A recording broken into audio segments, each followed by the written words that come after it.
Welcome to யாவரும் கேளீர். நான் உங்க பத்ரி பேசுறேன். இப்பதான் Argentina versus Algeria world cup football match பார்த்து முடிச்சுட்டு இந்த வீடியோ ஆரம்பிக்கிறேன். ஸோ ரொம்ப ரொம்ப சந்தோஷமான விஷயம் நமக்கு என்னன்னா, Messi hat-trick goal. Argentina 3 goals, Algeria 0. So 3-0 win பண்ணியிருக்காங்க. 3 கோலுமே நம்ம மெஸ்ஸி தான் போட்டிருக்காரு. அதுவும் ஹேட்ரிக்கு, பிரமாதமான ஒரு ஹேட்ரிக்கு. நான் வந்து 1986 வேர்ல்டு கப்லேருந்து பார்க்குறேன். 1982 நம்ம ஏசியன் கப்புக்கு அப்புறம் தான் இங்கே இந்தியாவில் கலர் டெலிவிஷன்லாம் நிறையா வந்தது.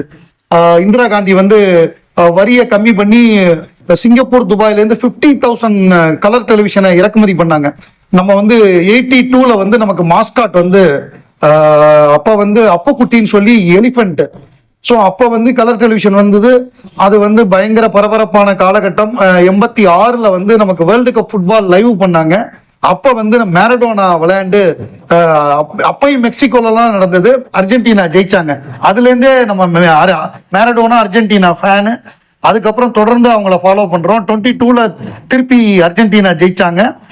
நம்ம மெஸ்ஸி தான் அப்பையும் ஒரு கலக்குனாரு.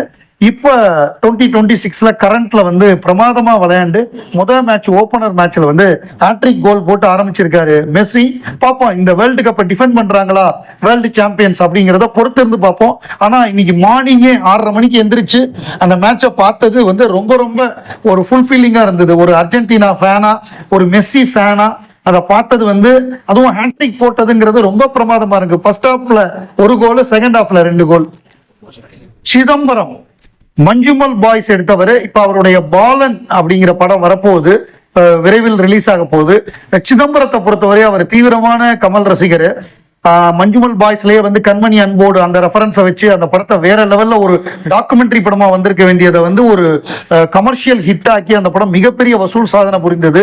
ஒட்டுமொத்தமா எல்லாருமே கண்மணி அன்போடு பாடல் பாடக்கூடிய அந்த குணா கேவ்ஸ் அது எல்லாமே வேற லெவல்ல இன்னைக்கு இருக்கிற ஜென் சி கிட்ட கொண்டு போய் சேர்த்தாரு.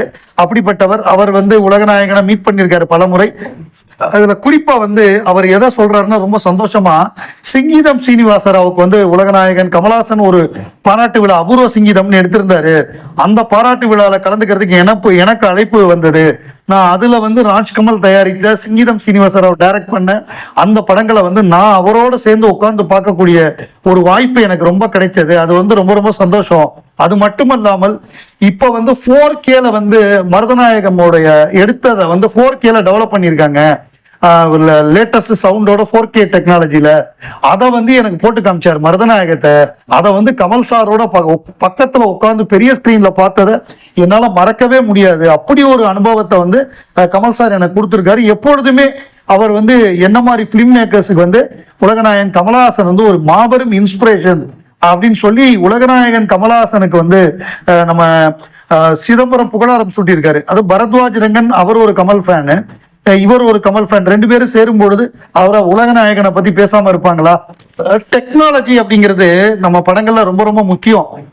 இப்போ ஒரு படம் எங்க எடுத்திருக்கோம் அப்படிங்கிறதே நமக்கு தெரியாத அளவுக்கு பண்றாங்கன்னா அதுதான் வந்து டெக்னாலஜியுடைய ஒரு சிறப்பு அம்சம். உதாரணத்துக்கு சொல்லணும்னா, வேட்டையாடு விளையாடு படம் வந்து மொத்தமே அமெரிக்கால படமாக்குனது அப்படின்னு நினைப்பாங்க.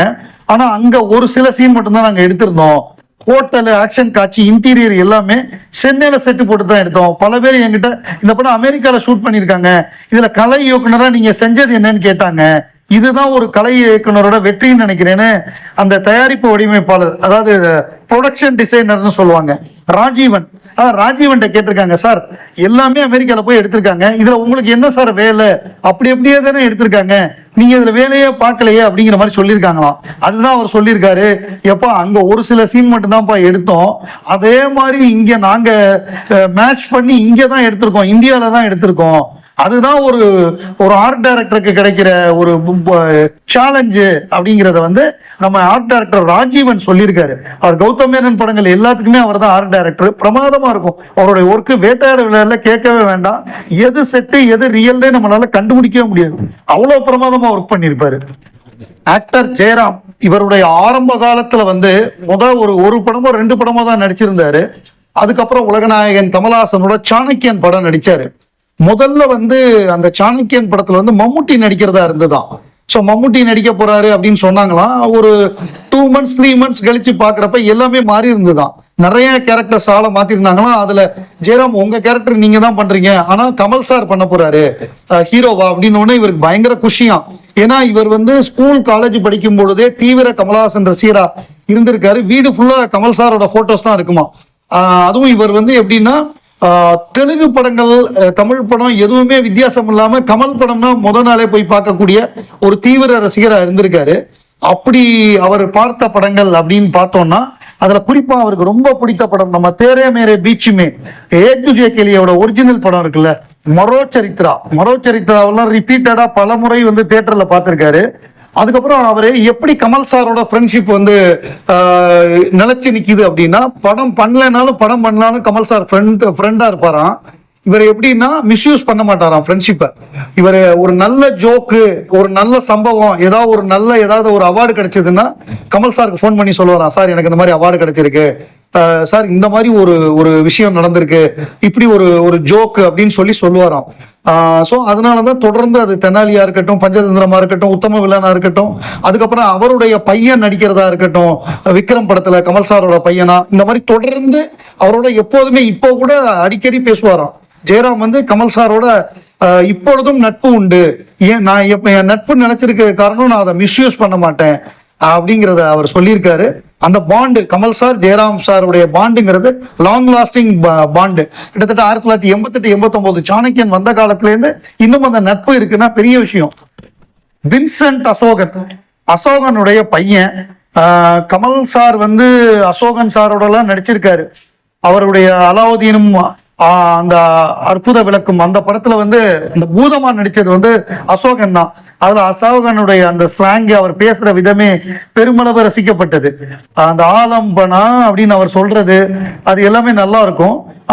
இப்ப வந்து வின்சென்ட் அசோகன் வந்து அவர் ஸ்கூல் காலேஜ் படிக்கிற காலத்திலேயே தீவிரமான உலகநாயகன் கமலஹாசன் ரசிகரா. அவருடைய நண்பர்களுக்கும் அவருக்கும் வந்து ரஜினி கமல் சண்டை நடக்குமா. அவங்க ரஜினி ஃபேன் சில பேர் இருப்பாங்க, இவர் தீவிர கமல் ஃபேனா இருப்பாரு, பயங்கரமா சண்டை போடுவாராம். அந்த அளவுக்கு வந்து அவர் வந்து உலகநாயகனுடைய தீவிரமான வெறியனா. வின்சென்ட் அசோகனுக்கு என்ன ஆசை அப்படின்னா, நான் வந்து உலகநாயகன் அவர்களுக்கு வந்து வில்லனா நடிக்கணும். ஏன்னா உலகநாயகன் கமலஹாசன் படங்கள்ல வந்து எல்லா கேரக்டருக்குமே முக்கியத்துவம் இருக்கும். ஒரு சின்ன ரோல் பண்ணா கூட அதுக்கு வந்து அவர் இம்பார்ட்டன்ஸ் கொடுப்பாரு. அப்படி இருக்கும் பொழுது அவர் படத்துல வில்லனா பண்ணா நமக்கும் இம்பார்ட்டன்ஸ் கிடைக்கும், ஒரு நல்ல பேர் நமக்கு கிடைக்கும்.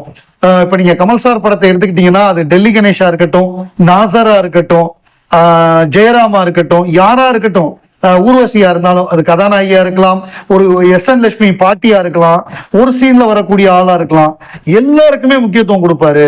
அது வந்து நமக்கு பெரிய அட்வான்டேஜா இருக்கும்ங்கிறது தான் நம்ம வின்சென்ட் அசோகன் சொல்றாரு. அவருக்கு வந்து இப்ப சமீபத்துல கொடுத்த பேட்டி இது, அதுல வந்து அவர் வில்லனா நடிக்கணும்னு ஆசைப்படுறாரு. பார்ப்போம் அதற்கான வாய்ப்பு அவருக்கு கிடைக்குதா அப்படின்னு.